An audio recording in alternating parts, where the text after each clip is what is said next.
Okay, manwe tugwaye ikaze ro kuri radio Imanzi 105.1 FM mu kiganiro nezerwa mu gace twita umucuruzi w'icyumweru. Urakoze cyane, amazina ni Nzabona Nkire Emmanuel, nkaba ndi umuhinzi mworozi. Nkora imirimo y'ubuhinzi n'ubworozi mu murenge wa Mugesera mu karere ka Ngoma mu murenge wa Mugesera. Mu kagari ka Nyange mu mudugudu w'Intunga. Okay. Urakoze cyane Manuel, abantu baragukurikiye cyane kandi ugiye kubaganiriza neza cyane. Yego. Nakuba munyamakuru wa radio Imana. Urakoze cyane. Tangira utubwira ese mu byukuri uri umuhinzi mworozi, woroye iki, uhinga iki? Murakoze kumbaza ikibazo cyiza cyane nakuba munyamakuru wa radio Imanzi. Kuko nababwiye ko ndi umuhinzi mworozi. Mpinga imbuto y'ubwatsi bwongera umukamo kandi anorora n'inka z'umukamo. Aho duhugura abahinzi mu gutegura imirima, mu kurwanya isuri, mu gutegura imbuto, mu gutegura amafumbire tuzifashisha imborera cyangwa imvaruganda aho bishoboka, ndetse no guterera ku gihe. Imbuto nziza y'ubwatsi bwongera umukamo amoko atandukanye kubaye ku mavitamine. Okay, Manuel, turimo turabyumva. Ndashaka ko noneho tuganira cyane cyane ku kintu cy'ubwatsi bw'amatungo, ariko cyane cyane mu mpeshyi dore ko bukunda kubura cyane. Ese wowe ubigenza gute kugira ngo utabura ubwatsi mu mpeshyi? Uko twe tubigenza mu by'ukuri nta rindi banga no guhinga ubwatsi, tukahinga bwa bwatsi nyine burimo ibya bitera imbaraga, ibyubaka umubiri ndetse n'ibirinda indwara, no kuvuga ibinyamisogwe n'ibinyampeke. Twe iyo igihe cy'imvura akazi dukora no kugaburira amatungo yacu rwa ruvange rw'ibyubaka ibitera imbaraga ndetse ibirinda indwara n'ibyubaka umubiri, kugira ngo inka zirye ziduhe umukamo. Hanyuma izo nka z'umukamo kandi ubwatsi ko tuba twabuteye tubushaka ku bwinshi, iyo bweze ntabwo tureka ko bupfira mu murima, ahubwo iyo bugeze igihe cy'isarura turabusarura, tukabwumisha, tukanabuhunika muri hangari zabugenewe. No Manuel, ndabyumvishe neza. Cy'izuba tukaba tubufite. Manuel,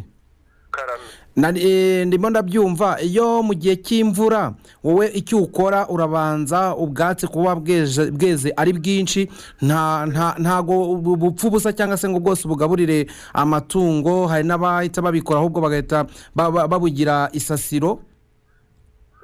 Hari abahita babugira isasiro, ariko wowe uhitamo kuba none urabuzigama cyangwa se urabubika mu buryo burambye. Ese ushobora kuba wabubika mu gihe kingana iki?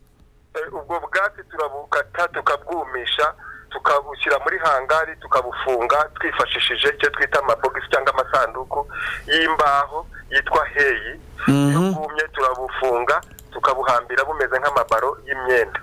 Tukabuhunika hejuru kuri hangari aho buba budashobora kwinjiramo bunyagirwa n'amashahe cyangwa se butumye, buba bwujuje bya bisa bwa bwume, kugira ngo bitazazana bwa burozi bwa aflatoxine rwa ruhumbu, kugira ngo tutazahurira nabwo ubwo burozi butera indwara nk'amakanseri n'indwara zo mu nda, ariko twebwe tuba twirinda ko tuzahurira nabyo mu mata cyangwa mu nyama amatungo yariye.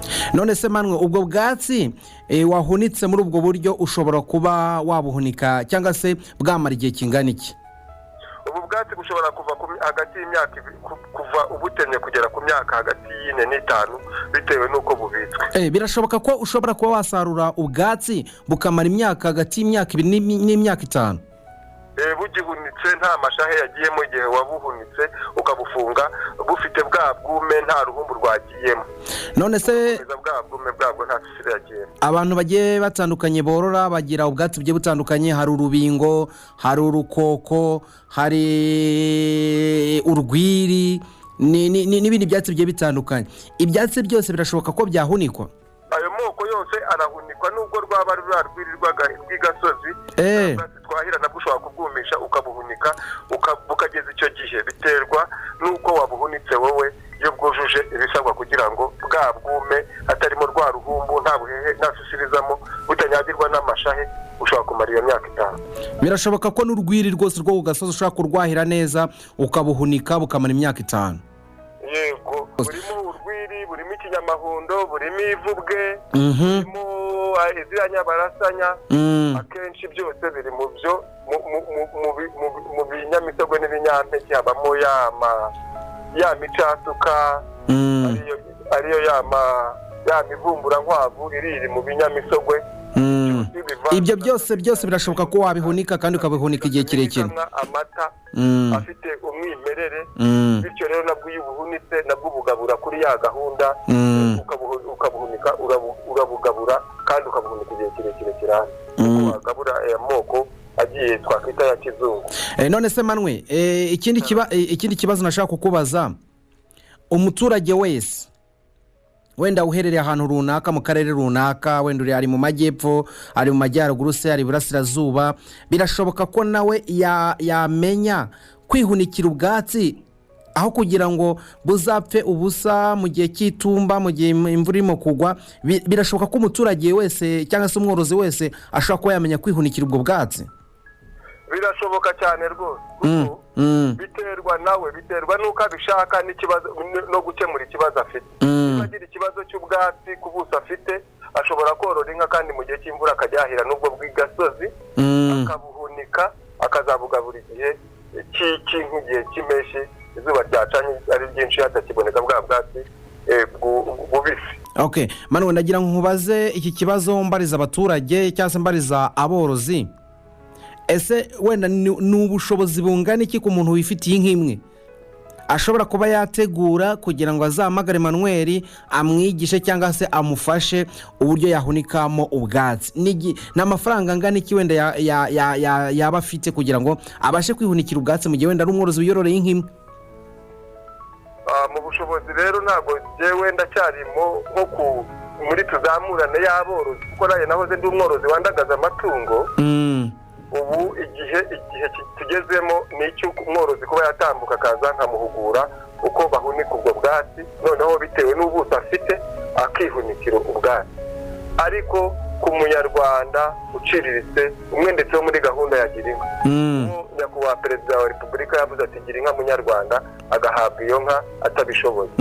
Ku buso afite agomba kumenya ko 1/2 cyateganya guhinga ubwatsi agomba kuhahinga ibitera imbaraga, aribyo bya binyampeke, ahandi agashyiramo bya bindi twita amavitamini cyangwa se inyongeramirire z'ubwatsi mu bwatsi, tukamwigisha uko ahinga ubwatsi butubutse kugaburira inka ye, akamenya amoko atandukanye ibinyamisogwe n'ibinyampeke byo nka 1/3 cy'ibyo agomba kugabura, cy'isambuye agomba kugihinga ibinyamisogwe bitandukanye. Ariko muri ibyo binyamisogwe harimo n'ibi bishyimbo duhinga, kuko n'ibishogoshogo turabyifashisha, na bya bigori yongera umusaruro yihaza mu biribwa ndetse no mu musaruro w'amata, nabyo agomba kubihinga. Noneho akiga, tukamwigisha na tekinike zo kubihunika, hari ukubyumisha, hari gukora anti-daileji niba ari urubingo rwinshi iyo mu binogo cyangwa iyo mu mashitingi cyangwa mu masiro plastique.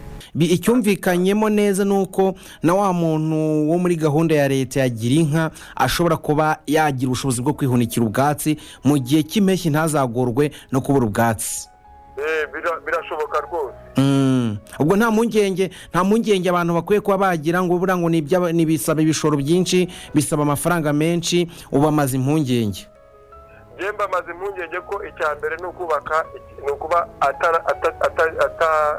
atazerereza amatungo, akororera mu biraro, agahinga ubwatsi butandukanye, ibinyamisogwe n'ibinyampeke, ashobora gutera desimodium, agatera n'urubingo, rimwe cyangwa agatera aya mavuga y'amaburakariya cyangwa iriya mitete twita panicum, akaba iyo afite burakariya akagira ayo mavubwe, akagira urubingo, ibyo biba bihagije.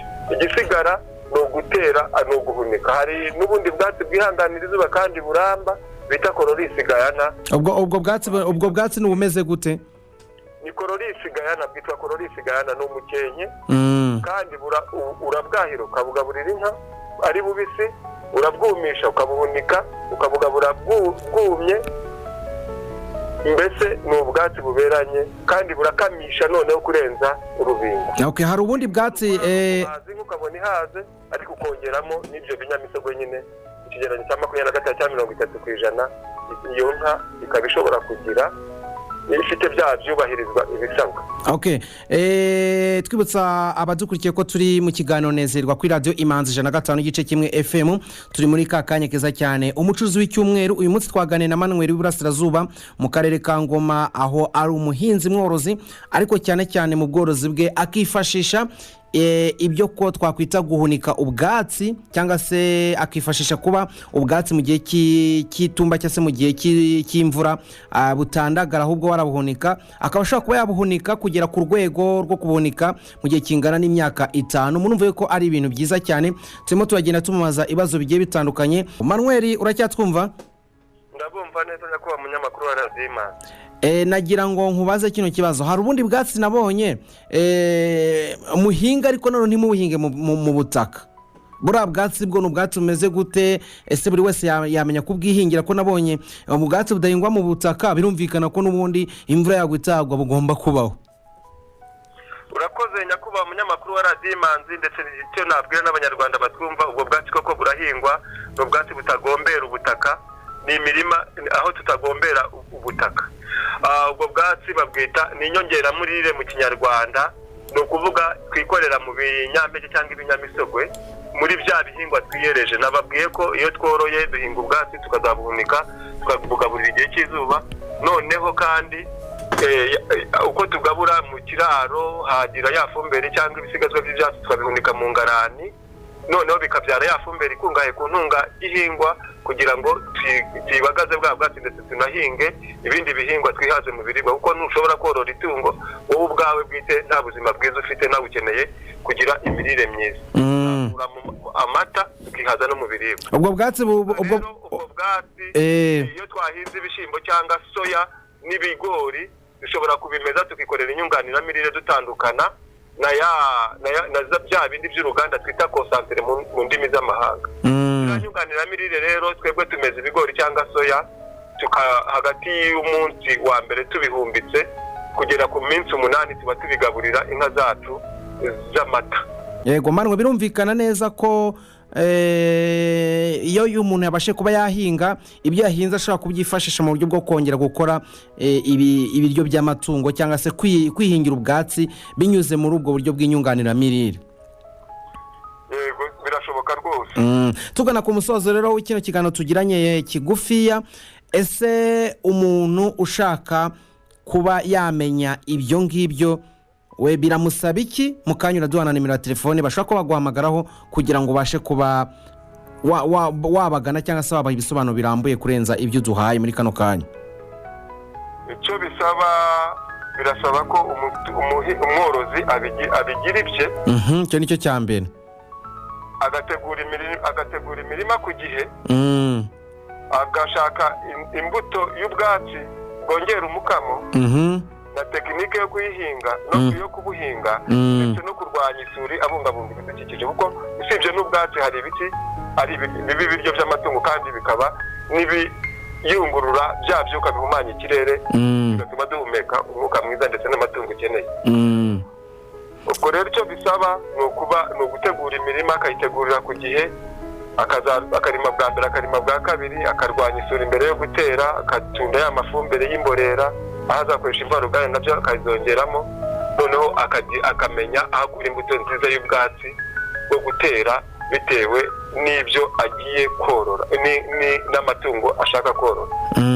Okay Manuel, urakoze cyane. Wakongera ukabibutsa amazina yawe, aho wororera, ndetse na nimero za telefone bashaka ko bakubonaho kugira ngo ubashe ko wabafasha byinshi byisumbuyeho. Amazina yanjye ni Nzabona nyine Manuel, nkorera mu ntara y'Iburasirazuba mu karere ka Ngoma, umurenge wa Mugesera, mu kagari ka Nyange, mu mudugudu w'Intunga, ndetse buri antorezwa no mu isibo yo gukunda igihugu. Nimero ya telefone rero ni 078 078 33 5 99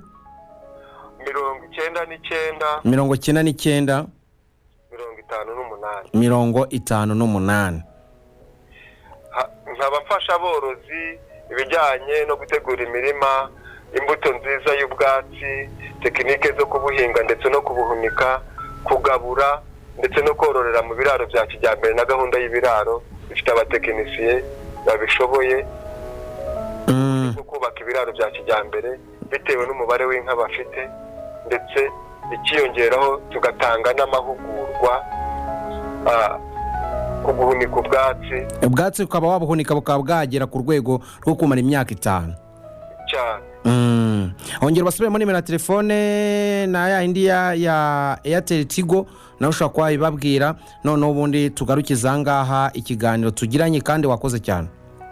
Murakoze cyane nyakubahwa munyamakuru wa Radio Imanzi. Nimero yanjye ya telefone ni ya yindi, ni MTN 078 078 33 5 99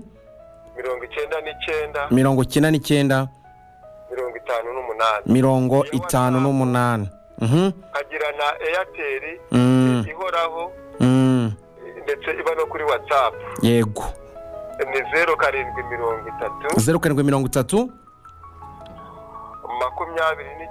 29 05 32.